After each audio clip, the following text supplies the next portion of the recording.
మరొకసారి ఈ రీతిగా మాట్లాడటము చాలా సంతోషంగా ఉంది. మీరందరూ ఎలాగున్నారు?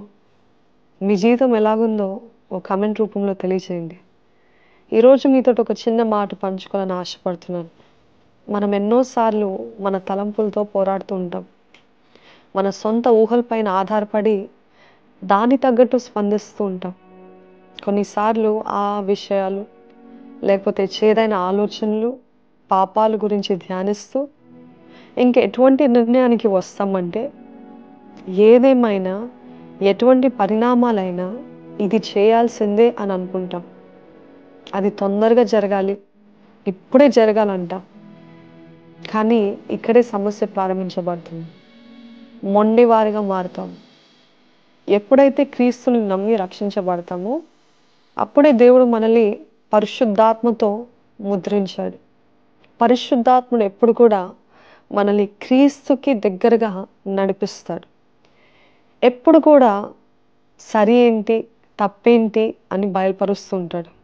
కానీ ఎప్పుడైతే మనము పలానా చేసేద్దాము అని నిర్ణయించుకుంటామో పరిశుద్ధాత్ముడు ఎంత అది మనల్ని చేయొద్దు అని ప్రేరేపించినా, మీ చుట్టూ ఉన్న మనుషుల్ని వాడుకొని ప్రేరేపించి చేయొద్దు అని చెప్పినా, కొన్ని వందల వాక్యాలు దేవుడు మీతో స్పష్టంగా మాట్లాడినా మీ మనసు మార్చుకోరు.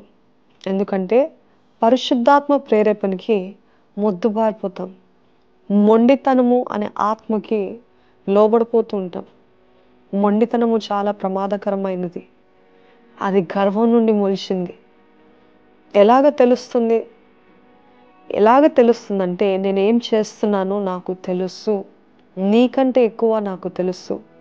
ఎవరెన్నన్నా నాకు ఇది కావాలంటే ఇది కావాలంతే. దీని లక్షణాలు ఎలాగుంటాయంటే బండబారిపోయిన హృదయం, మాటల్ని లెక్క చేయకపోవడం, దేవునికి అవిధేయులుగా ఉండటం, స్వీయ ఆధారపడటం, లేక దేవుని అదుపులో ఉండకుండా ప్రతి విషయము దేవునిపై వేయకుండా సొంత తెలివితో చేసేద్దాం అనుకోవటం. మీరు ఏ విషయంలో మొండికెత్తారా? ఏ విషయంలో పరిణామాలు కాన్సిక్వెన్సెస్ లెక్క చేయకుండా కంగారుగా చేసేయాలని వేగిరపడుతున్నారు? ఆయన వాక్యం తెలియజేస్తుంది. నీ కాఠిన్యమును మార్పు పొందని నీ హృదయమును అనుసరించి ఉగ్రత దినమందు అనగా దేవుని న్యాయమైన తీర్పు బయలుపరచబడ దినమున నీకు నీవే ఉగ్రతను సమకూర్చుకొనుచున్నావు. దేవుని కోపానికి గురవ్వటము చాలా భయంకరము, ప్రమాదకరము. దేవుడు లేకుండా అన్ని కలిగి ఉండటం కంటే దేవుణ్ణి కలిగి ఏమీ లేకపోవటము ఎంతో మేలు. ఈ మాట చెప్తుంటే నమ్మండి. దేవుడు లేని జీవితము చాలా చాలా చీకటిగా ఉంటుంది. ఇంకో వాక్యం, మేము మా ఆలోచన చొప్పున నడుచుకుందుము, మేమందరము మా మూర్ఖ హృదయం చొప్పున ప్రవర్తించుదుము అని అందరూ. జ్ఞాపకం ఉంచుకోండి, దేవుడు మీ జీవితంలో మేలు చేయక వెనక అడుగు వేస్తాడు. ఆయన వాక్యం ఈ రీతి తెలియజేస్తుంది. ఆ జనము నా మాట వినకుండా నా దృష్టికి కీడు చేసిన ఎడల దానికి చేయదలిచిన మేలును గూర్చి నేను సంతాపపడదును. దేవుడు మీ జీవితంలో మంచి చేయాలని తలస్తే ఆ మంచి మీరు అసలు ఎప్పుడు ఊహించినంత గొప్ప కార్యాలు దేవుడు మీ జీవితంలో జరిగిస్తాడు. దేవుడు మీతో ఈ మాట చెప్తున్నాడు.